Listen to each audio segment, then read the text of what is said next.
Inesperados giros sociales en la parábola de los hijos pródigos. Grandes lecciones para alistas y autistas en Lucas 15, del versículo 11 al 32. Era mi primera vez y era la primera vez para ellos. Era una hermosa tarde de verano. El lugar era simplemente hermoso. Las dos familias estaban reunidas para ver a sus hijos casarse. La novia y el novio resplandecían con sus hermosos vestidos. También era la primera vez para mí oficiando un matrimonio. Como siempre, ensayé muchas veces el sermón y practiqué cada una de las partes de la ceremonia. Sabía que conocería a muchas personas nuevas, así que preparé muy bien mis guiones sociales. Sabía que tal vez algunos de los espectadores de ese día me buscarían para oficiar otras ceremonias. Se me acercó un señor muy mayor. Junto a él, en una silla de ruedas, estaba su esposa. Ambos parecían personas llenas de sabiduría y experiencia. Él se me acercó y me dijo lo siguiente: «Pastor, me gustó mucho su sermón. No había relacionado nunca el evangelio con el matrimonio como usted lo expuso». «Muchas gracias, mi hermano», dije yo. «El evangelio definitivamente es lo que sostiene el matrimonio». «Así es, pastor». Quería hacerle una pregunta. ¿Usted hace todo tipo de ceremonias? «Claro que sí, hermano, con gusto. Estoy para servirle». «Es que ella pronto va a partir con el Señor. Entonces me gustaría contar con usted. Lo siguiente que dije me perseguirá todos los días de mi vida». «¿Ya tiene fecha para el evento?» ¿Por qué dije esta tremenda estupidez? Porque era lo que había ensayado en mi casa. Esto es un gran ejemplo de usar un guión social correcto en una situación incorrecta.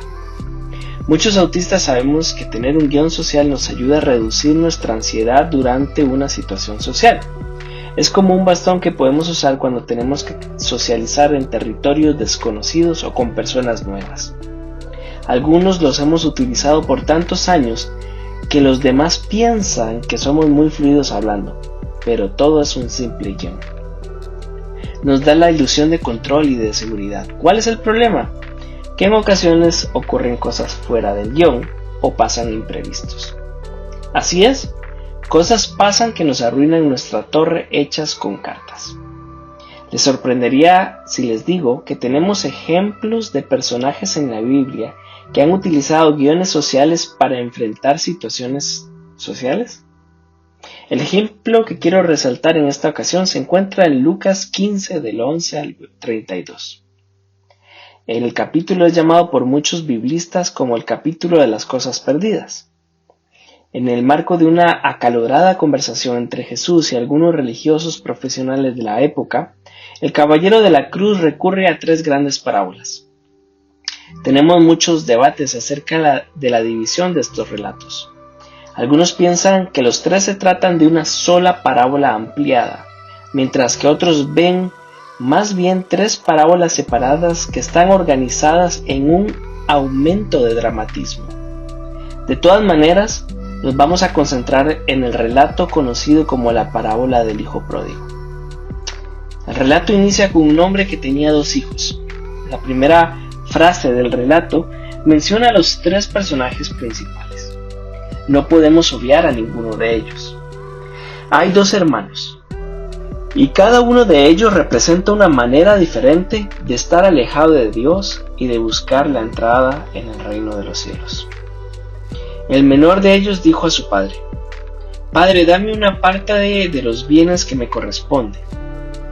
Y les repartió los bienes. Parece una frase inofensiva. ¿Qué hay de malo en esto? Los oyentes originales se debieron asombrar en gran manera con esta petición. No es que hubiese algo incorrecto en la expectativa del hijo.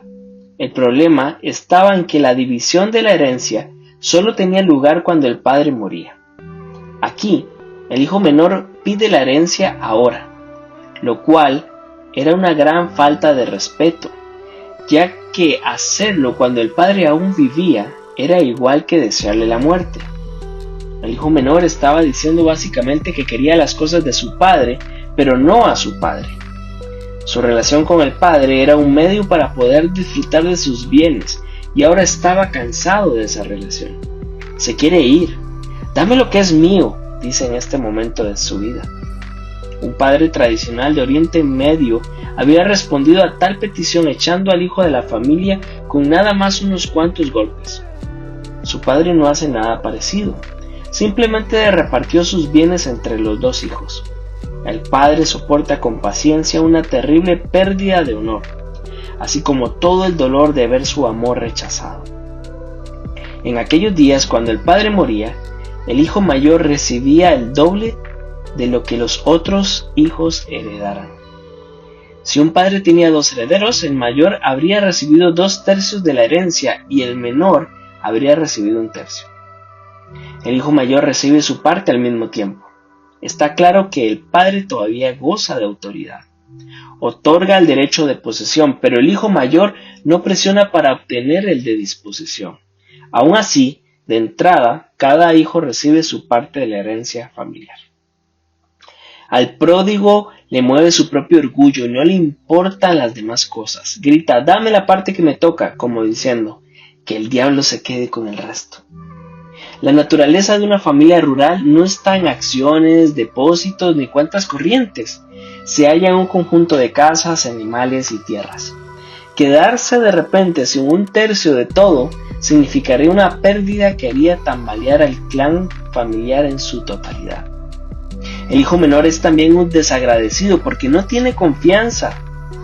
El hijo se quiere hacer su propio destino. Parece sentir que ya no puede confiar en que su padre dirija su vida. El pródigo exige privilegios sin responsabilidad. En aquella época, aceptar la herencia implicaba aceptar la responsabilidad del liderazgo del clan familiar. El receptor está obligado a administrar la propiedad y ayudar a resolver las disputas familiares. Debe defender el honor de la familia ante los contendientes y con la vida si es necesario.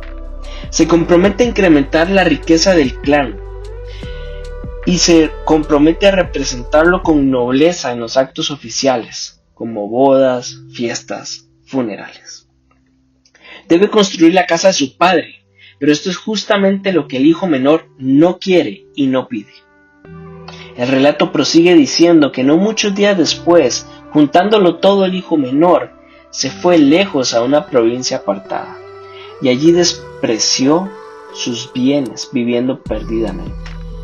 El pródigo tiene que salir del pueblo a toda prisa y la razón está clara.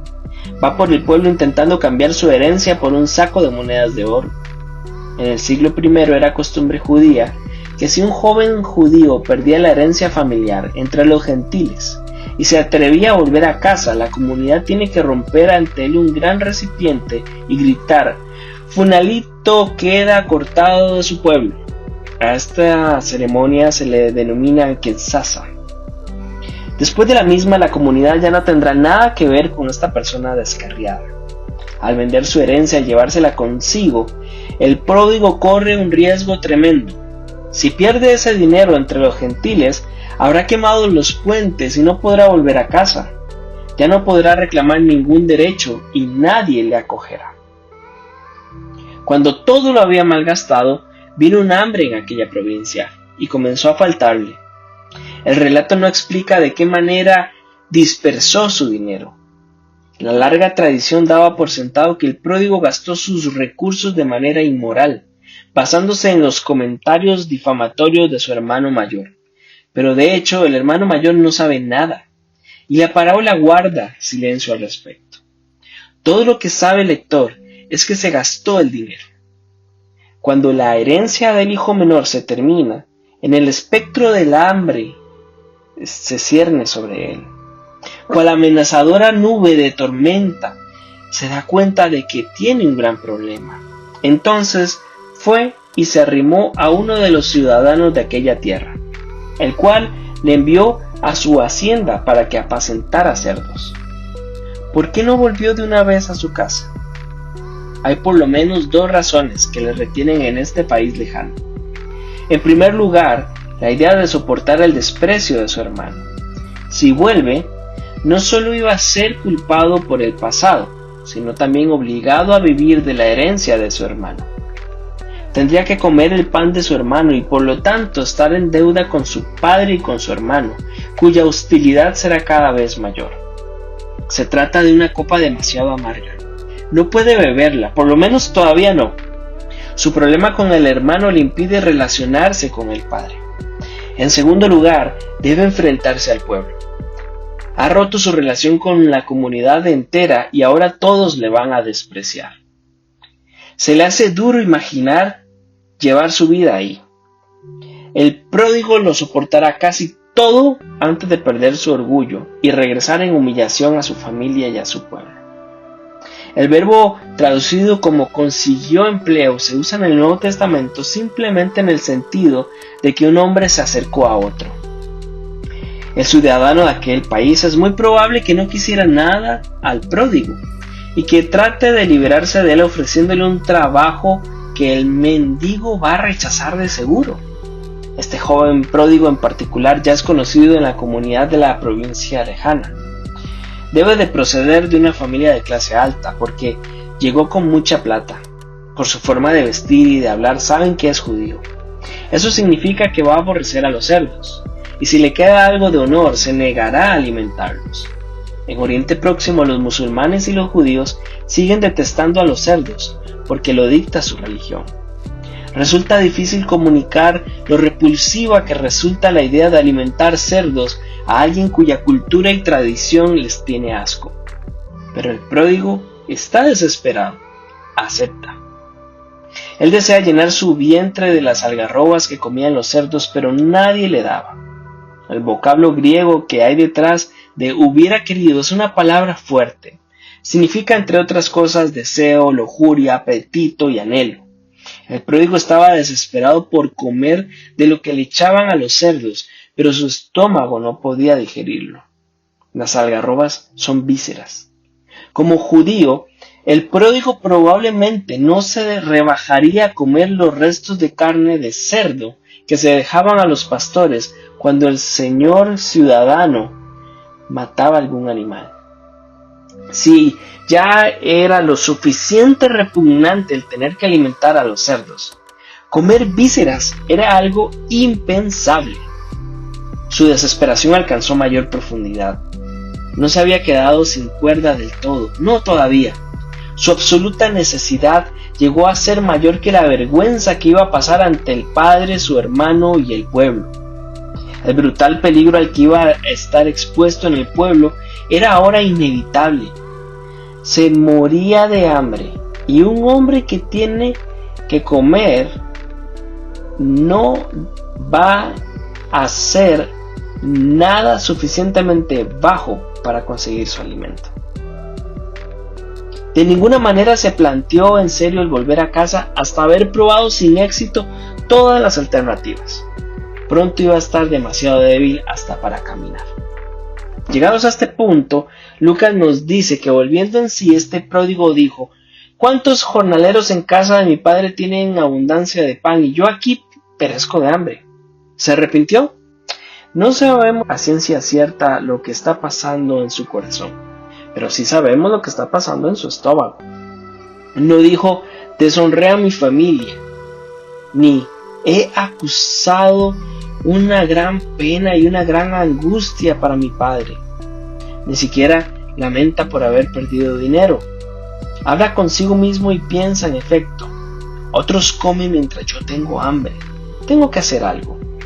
Así que este joven planea su guión social.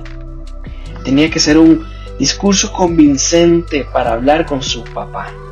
¿Qué frases va a usar? Me levantaré e iré a mi padre y le diré: Padre, he pecado contra el cielo y contra ti. La frase me levantaré se puede entender como resucitaré. El pródigo, como preludio a su imaginación, se dice a sí mismo: me levantaré e iré. Se necesita una resurrección, y llegado a este punto piensa que puede conseguirla por sus propios medios. Luego dice: he pecado contra el cielo y contra ti. Planifica con mucho tacto las primeras palabras que va a decir. Prepara lo siguiente: papá, he pecado contra el cielo y contra ti. Recordemos que Jesús está contando esta parábola a un pueblo erudito. Esta frase es una paráfrasis de lo dicho por el faraón a Moisés tras las primeras 9 plagas. Al sentirse el faraón cada vez más presionado frente a Moisés, finalmente cedió, mandó a llamar a los profetas y confesó: he pecado contra el Señor su Dios y contra ustedes. Este hijo quiere ganarse de nuevo la confianza de su padre con estas frases. Termina su guión diciendo: ya no soy digno de ser llamado tu hijo, hazme como a uno de tus jornaleros. Los rabinos enseñaban que si habías violado las normas de la comunidad, no era suficiente una disculpa, tenías que restituir el daño. La restauración para con la familia y la comunidad solamente era posible después de haber devuelto el dinero que había perdido. El único problema es que no era un negociante. De ahí su plan de prepararse para trabajar como los demás jornaleros. Solamente así podría ahorrar dinero, como los demás trabajadores, para compensar sus pérdidas y algún día recuperar su lugar en la familia y en la comunidad. Para ser aceptado como aprendiz de algún trabajo necesitaba el respaldo de su padre. Por tanto, su táctica era la de presentar un discurso muy humilde, que convenciera a su padre, y éste le va a respaldar solo una vez más. El hijo intenta decir: padre, sé que no tengo el derecho de volver a la familia, pero si me colocas de aprendiz de uno de tus jornaleros para que pudiera aprender un oficio y ganar un salario, entonces al menos podré empezar a pagar mi deuda. No vivirá con la familia, sino que seguramente se pondrá a vivir en una aldea cercana con los otros trabajadores. Por lo tanto, no tendrá que convivir con su odiado hermano. El pródigo ha perdido el dinero de la familia, pero espera salvarse sin duda. Cuando haya pagado la deuda, recuperará el respeto del pueblo.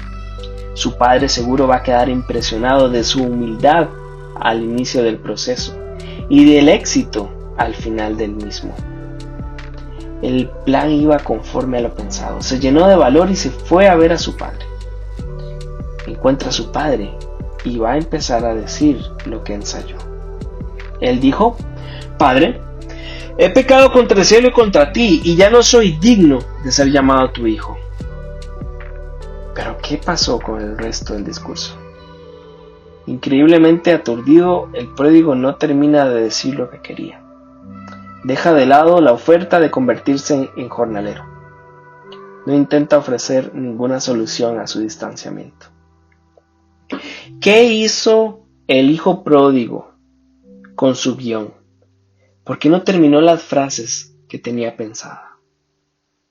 Algunos biblistas dicen que se sintió conmovido porque su padre al verlo se levantó y aun cuando estaba lejos fue movido a misericordia y corrió y se echó sobre su cuello y le besó. Las cosas no salieron como el hijo esperaba. Lo que ocurrió fue todo menos ortodoxo. Cuando el pródigo regresó al pueblo, pensaba que el padre estaría encerrado en su casa mientras él se abría paso por las calles. En ese proceso, como mínimo, iba a ser ofendido por la gente de ese lugar.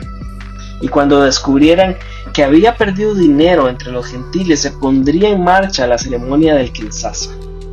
Después de haber sido rechazado por la gente del pueblo, el padre estaría muy enfadado, y el chico se vería obligado a disculparse por todo y a suplicar un trabajo de jornalero en el pueblo de al lado. Pero esto no es lo que ocurre. El padre, sin embargo, reacciona de una manera totalmente contraria a su cultura. Se salta todas las normas del patriarcado oriental y corre a reconciliarse con su hijo. Es la compasión lo que incita al padre a salir corriendo al encuentro de su hijo. Sabe lo que su hijo se va a encontrar en el pueblo, así que asume la vergüenza y la humillación debidas al pródigo. El padre en su casa representa claramente a Dios. La mejor comprensión del texto es que el padre deja la casa y asume una postura humillante en la calle. Se convierte en un símbolo del Dios encarnado. No espera que el pródigo venga a él, sino que paga un gran precio al salir a encontrar y a resucitar a quien estaba perdido y muerto. Esta parábola nos describe a un padre que abandona la comodidad y la seguridad de su hogar para humillarse ante todo el pueblo. Esta costosa manifestación por las calles del pueblo de un amor inesperado, nos muestra una parte del sentido de la cruz. ¿Por qué este texto es importante para nosotros los autistas? Es muy interesante el guión social en este relato, pero seguramente muchos de nosotros podemos empatizar con este hijo pródigo en muchos puntos. Algunos de nosotros nos hemos esforzado por años para ser parte de una iglesia local. Tanto esfuerzo y energía han sido recompensados con juicios. Alguna vez me dijeron que yo prefería las cosas del Padre en lugar de amar a los hijos del Padre. Uno de mis mejores amigos en la iglesia una vez me dijo que si yo no le hablo de teología seguramente no le hablaría. Eso hasta el día de hoy cala en mi corazón. Algunos de nosotros hemos tenido que maquillar hasta nuestra forma de caminar y de hablar con otros, porque al igual que al hijo pródigo, nos han señalado de orgullosos y desagradecidos. Una vez hablaba con un líder de la iglesia acerca de cómo tratar a la comunidad autista en nuestras congregaciones. Y al igual que el hijo pródigo, me dijeron que solo exigimos privilegios sin ninguna de nuestras responsabilidades. Muchos de nosotros hemos intentado encajar hasta quedarnos sin energía. Una y otra vez nos hemos dicho a nosotros mismos: voy a levantarme por mis propios medios, voy a encajar. He tenido conversaciones incómodas con hermanos en la fe, donde me indicaban que estaba mal utilizando mis dones y talentos, porque me cuesta llevar la carga social de la iglesia. El gran problema de esto es que una y otra vez pensamos que para encajar tendríamos que devolver todo el amor que hemos recibido anteriormente. Muchos le hemos dicho a Dios: si logro encajar en tu iglesia, yo seré tu jornalero. ¿Quién nos recuerda este hermoso relato? Dios no nos deja terminar el discurso. Su amor extravagante, impetuoso y dignificante no nos deja terminar el guión.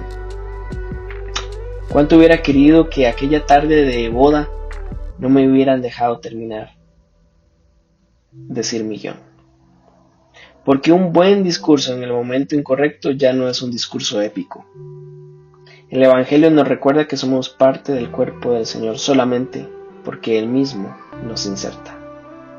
¿Será que un día la iglesia va a cambiar? La gran novedad de este relato es que el Padre es el que toma la iniciativa. Todos somos pródigos que estamos siendo transformados por su gracia.